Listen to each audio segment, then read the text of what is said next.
It's time for your daily dose of all things Chicago sports. This is the Daily Score. Now, here's your host, Mark Grote. Hello and welcome into the Daily Score. I am Mark Grote here at Soldier Field. That's where the podcast is originating. Got my cup of coffee in my hand. There's a steady flow of this throughout my press box game. We are talking about a win, a Bears 28-13 win over the Lions. With the Bears victory, the Bears improve to 5-8 on the season. And again, in this game, one thing the Bears have done very well this year is that first drive. It has been difficult to trust them after the first drive. But again, they win the coin toss, choose to take the football, as they have done every time this year that they have had the choice. They march down the field, and it ends up being a 16-yard touchdown run by DJ Moore on the fake end around. Beautiful play, direct snap. And I love this from Justin Fields because he said he loved the play call, but it may not be what you think it was. What'd you see? I was tired of that play. I'm so glad Luke called that play. But, my job is just to, fake the end around and, maybe they think we got a trick play or something coming up. But, great blocking. I think DJ just walked in pretty much untouched. So great play calling, great blocking up front. You ever had to sell a run fake before? Is not. Yeah, we did it a few times last year. I know we did it against Dallas and then maybe another game. But, yeah, we did it last year a few times. What did you like when Luke installed that play? What did you like about the design and kind of were you excited when that call came in? I was excited because I was tired. That's the only reason I was excited. So, I just do my job, fake the little handoff and, get a little breather. And then he scored, so that made it even better. But, I just treat it like a regular play and just do my job. It could be a big play, it could be not. So my biggest thing is just going out on that play and doing your job. And everybody did their job and turned out successful. So. The man was exhausted at that point. And, a lot of credit on the play call, the execution. Everything was solid about that play. So there you're up 7-0. Eventually you're up 10-zip. And then things started to feel bad. Here's why. Because Jalen Johnson comes up with that interception, which was great. And some people think maybe he should have not intercepted the ball because they could have had better field position had he not. But Jalen Johnson makes the pick, but the offense, again, fails to execute after the turnover. We saw this on every single interception during the Minnesota game. So there was that feeling. I know you were feeling it. I was like, come on, nothing, no touchdown. As a matter of fact, the Bears had the ball 3rd and 2. They get 1 yard on a Justin Fields run. So it's 4th and 1. And then they go to DJ Moore running the football. They fail at that. So all of a sudden you're like, oh man, here we go again with this crap. And the lead was fragile. And we've seen, again, I don't fall for the Bears' fast first drive anymore because so many times it has meant nothing by the end of the game. But there was something of a revival in this game. Third quarter, it's eventually 13-13, and a 4th and 12 comes up for the Bears. Their plan was to attempt to, bait the defense, bait Detroit off of sides in that play, and they did, which gave them a free play. That free play resulted in a, 4th and 12, 38-yard touchdown pass to DJ Moore because Detroit was offsides. And I want you to hear from a couple of people on this play. We're going to start with Cole Kmet because he had a very interesting comment on the baiting process and, generally the improbability of things working out the way they did on that 4th and 12. Yeah, I don't know. Usually it doesn't work. I gave Mooney some weird sign, and Mooney looked at me like, what the hell? And I just knocked my head, and they made a call or whatever, so I can't believe they jumped, but they did, and we took advantage of it. It was nice. Just what you got to do. Yep. it's so seldom when that play works because everybody in the building kind of knows it's happening when you're trying to bait them. The cadence, I should say that Matt Eberflus gave full credit to Justin Fields for his usage of the cadence and the stresses and all that kind of, I mean, obviously we couldn't hear the cadence, so I can't give any more detail than that, but apparently the cadence was tricky enough to draw the Lions off sides. Now, the other part of this too is that because of the blocking and the full execution, DJ Moore had one-on-one, and when good wide receivers in the NFL have one-on-one coverage, they always have an advantage. Here's DJ Moore on that. The line love when it's just me one-on-one with somebody, and they hope Justin see it, and they be wanting to get off the field so fast. So I'd be having to make it happen for him. What do you think of your quarterback's play today? He did good. I think he had the little mishaps with the ball, but other than that, he played good.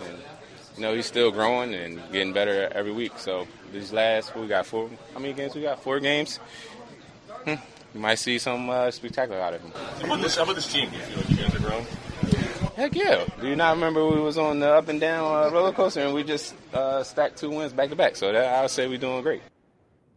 Yep, absolutely. They deserve to say that. Cole Kmet had a little more perspective on it. He said, 2 in a row is good. Yes, but nobody's going to throw a parade over that. So you got to keep this thing going and continue to finish strong.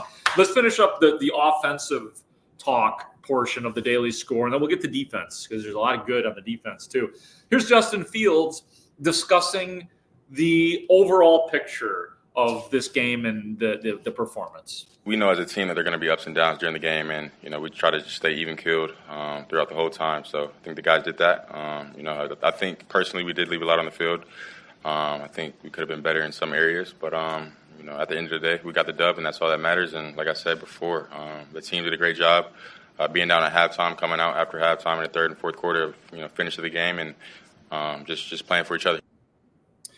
Yeah, Justin Fields ended up passing-wise, 19 of 33, 223 yards and a touchdown, rushing 12 attempts, 58 yards, and a touchdown run as well, just sprinting to the outside of the end zone on a perfect play. I thought that's like tailor-made. That's how you use your speed, and that's what Justin Fields did. I also want to read you another quote from Justin Fields. He talked about leaving plays on the field. I think Cole Kmet said that the Bears could have dropped 40 on the Lions in this game. He says that the dagger to DJ Moore, I'm still sick about that one late in the game. You remember that one. It was down the middle of the field, and he just airmailed him, completely airmailed him. Fields also goes on to say, I think the third and short, the one to Mooney, little outside immediate pass to him, could have been executed better. He says it was a great play call, got exactly what we thought we'd get, close quote. That's from Justin Fields. So just give you just a little bit of the specifics on what Justin Fields thought could have been better for the Bears and him and the offense. Let's move on to the defense. Another eventually good performance by the defense. They did give up some explosive plays early. Jahmyr Gibbs with a big run in the game. The defense was missing tackles early, but they got it together. They ended up forcing 3 turnovers. We talked about the Jalen Johnson one. Tremaine Edmonds had a pick. You had TJ Edwards scooping up a fumble. I think that the fumble wasn't necessarily forced by the Bears. That was bad execution by Detroit. And then how about Jaquan Brisker, man? That dude was active in this game. 17 tackles, and Matt Eberflus loved it. Yeah, isn't that crazy? What did you think of the way he was playing? Sounds like my college stats, for crying out loud. But no, it's it, Ball State over there. I got you. It's unbelievable to get 17 tackles. I mean, that's unheard of. I don't think that's ever happened in my career to have a guy have that many tackles. I honestly can't remember. I mean, I have to go look it up, but that's amazing. And what Brisker brings is the reason why we drafted him. Ryan and I always talk about guys we acquire and bring in here. They have to love football. Because what does that do? That love in football, it brings a passion and a juice to everybody else. And if we get enough guys like that, which we have a bunch of guys like that, then you can tangibly see that on the field. You can feel that energy, right? And that's what he is. And we just got to keep bringing guys like that in here and doing a great job evaluating. And Ryan and his crew are definitely doing that. But, man, that's amazing. 17 tackles is unbelievable. I love that. I love when Matt Eberflus throws a little comedy in there. Sounds like my football career.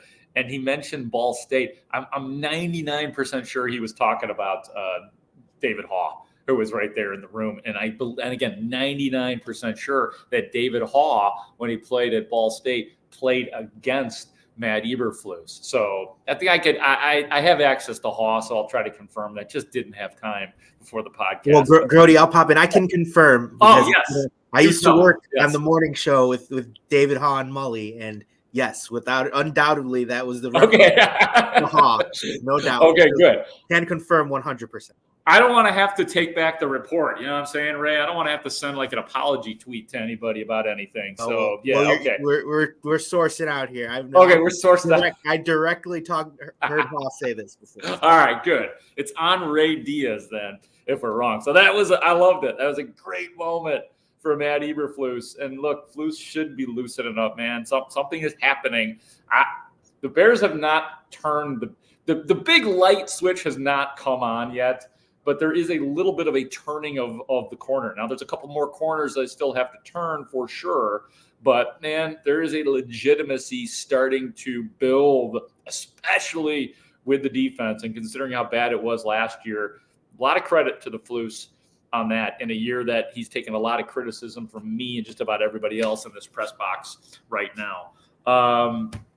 What else we got here? In terms of the sacks, Justin Jones had a sack and a half. By the way, one of those was a one-arm sack. So that's always good for me to see. Justin Jones have that. Yannick Ngakoue got to the quarterback. He'd been dealing with an injury, so that was great to see. Montez Sweat had a QB sack in this game. He reaches double-digit sacks for the first time. I actually asked him, I said, does that mean anything? Sometimes you get the stock answer, but he said, no, it means a lot. He said that was a goal, and so I think he's really excited about having gotten to double-digit sacks. But what I really love Montez Sweat talking about was that feeling that you had maybe in the fourth quarter when the Bears had built up a big lead, a double-digit lead again. You were thinking, oh, man, here we go again. This looks familiar. Are the Bears going to blow it this time? And Montez Sweat may have had that thought going through his brain as well. We choked them out. We strained. The offense got us some first downs, and the pass rush got home, and the back end was covering up. So, Maine finished with a pick. We finished with a couple sacks, man. That's poetry. Were you aware, like in the fourth quarter, that it was such a similar situation in Detroit? For sure. Like a moment to prove yourself. Yeah, you definitely get that feeling where we up 2 scores, and we was just like, we kind of getting a little happy. We like, hold on, you know what I'm saying, back up, because we just got humbled like 2-3 weeks ago. So we wanted to finish on a good note this time. And if you're watching on YouTube right now, we seem to have lost lighting in portions of the press box here right now. So, hey, the timing was perfect because that's it. The Bears win. They're 5-8. They're at Cleveland next week. They've got home games after that against Arizona and Atlanta, and then they go to Green Bay to end the season. So, going to be interesting to see if the Bears do continue to finish strong. But a win today, and I will have more throughout the week right here on the Daily Score about the Chicago Bears. For our executive producer, Ray Diaz, I am Mark Grote. I will talk to you tomorrow.